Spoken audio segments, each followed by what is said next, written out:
بسم اللہ الرحمن الرحیم صلی اللہ علیہ وآلہ وسلم۔ السلام علیکم ورحمۃ اللہ وبرکاتہ۔ آج ایک ایسا واقعہ پیش کرنے جا رہی ہوں جو کہ بہت ہی خوبصورت اور دل کو چھو جانے والا اور ایمان تازہ کر دینے والا واقعہ ہے۔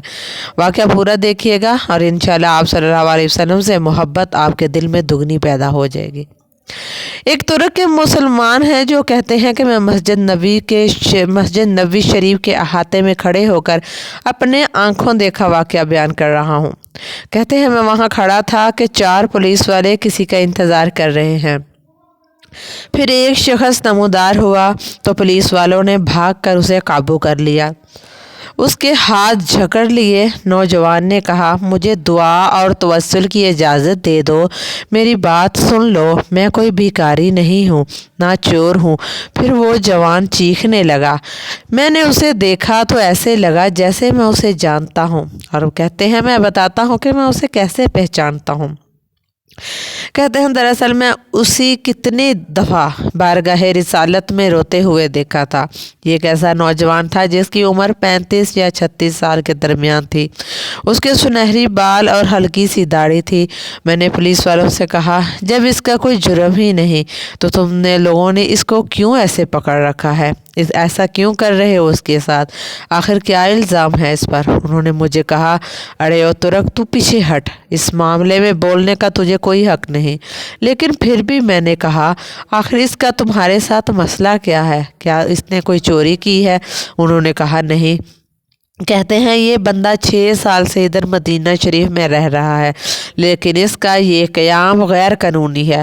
ہم اسے پکڑ کر واپس اس کے ملک بھیجنا چاہتے ہیں، لیکن یہ ہر دفعہ ہمیں چکمہ دے کر بھاگ جاتا ہے اور جا کر رسول صلی اللہ علیہ وسلم کے روضہ مبارک میں پناہ لے لیتا ہے، اور ہم اسے اندر جا کر گرفتار نہیں کرنا چاہتے تھے۔ میں نے پوچھا تو اب اس کے ساتھ کیا کرو گے؟ کہنے لگے ہم اس کو پکڑ کر جہاز پہ بٹھائیں گے اور اس کے ملک اس کو واپس بھیج دیں گے۔ نوجوان مسلسل روئے جا رہا تھا اور کہہ رہا تھا کیا ہو جائے گا اگر تم مجھے چھوڑ دو گے تو؟ دیکھو میں کوئی چور نہیں ہوں، میں کسی سے بھیک نہیں مانگتا، میں تو ادھر بس محبت صلی اللہ علیہ وسلم میں رہ رہا ہوں۔ پولیس والوں نے کہا نہیں، ایسا جائز نہیں ہے۔ نوجوان نے کہا اچھا مجھے ذرا آرام سے رسول صلی اللہ علیہ وآلہ وسلم سے ایک عرض کر لینے دو۔ پھر نوجوان نے اپنا منہ گنبد خضرا کی طرف کر لیا۔ پولیس والوں نے چل کر کہا کہہ لو جو کہنا چاہتے ہو۔ تو نوجوان نے گنبد خضرا کی طرف دیکھا اور جو کچھ عربی میں کہا میں نے سب سمجھ لیا۔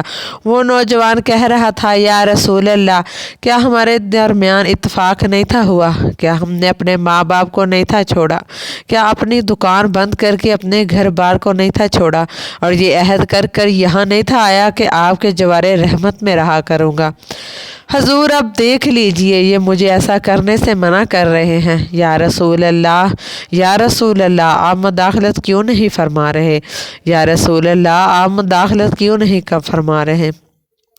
اتنے میں نوجوان بے حال ہونے لگا تو پولیس والوں نے ذرا ڈھیل دی اور نوجوان نیچے گر گیا۔ ایک پولیس والے نے اسے ٹھڈا مارا اور مارتے ہوئے کہا اردو کے بعد اٹھ، لیکن نوجوان نے کوئی رد عمل ظاہر نہ کیا۔ میں نے پولیس والوں سے کہا یہ نہیں بھاگے گا، تم حمامت سے جا کر پانی لاؤ اور اس کے چہرے پر ڈال دو، لیکن نوجوان کوئی حرکت نہیں تھا کر رہا۔ ایک پولیس والے نے کہا اسے دیکھو تو صحیح، کہیں یہ سچ مچ مر تو نہیں گیا؟ دوسرا پولیس والے کہنے لگا اسے ہم نے کون سا ایسی ضرب لگائی ہے جس سے یہ مر جائے؟ پھر انہوں نے ایمبولینس والوں کو فون کیا اور ادھر سامنے والے 7 نمبر گیٹ سے ایک ایمبولینس لے آئے۔ نوجوان کی شاہراہ پر ہاتھ رکھ کر حرکت نوٹ کی اور نبض چیک کی تو کہنے لگے اسے تو مرے ہوئے 15 منٹ گزر چکے ہیں۔ اب پولیس والے جیسے مجرم ہی ہو گئے ہوں، نیچے بیٹھ گئے اور رونے لگے۔ وہ منظر بھی دیکھنے والا تھا، اور ان میں سے ایک تو اپنے دونوں بازوؤں اور زانوں پر ہاتھ مارتے ہوئے کہتا تھا ہائے ہمارے ہاتھ کیوں نہ ٹوٹ گئے، کاش ہمیں معلوم ہوتا کہ اسے رسول صلی اللہ علیہ وسلم سے اتنی شدید محبت ہے، ہائے ہمارے ہاتھ کیوں نہ ٹوٹ گئے۔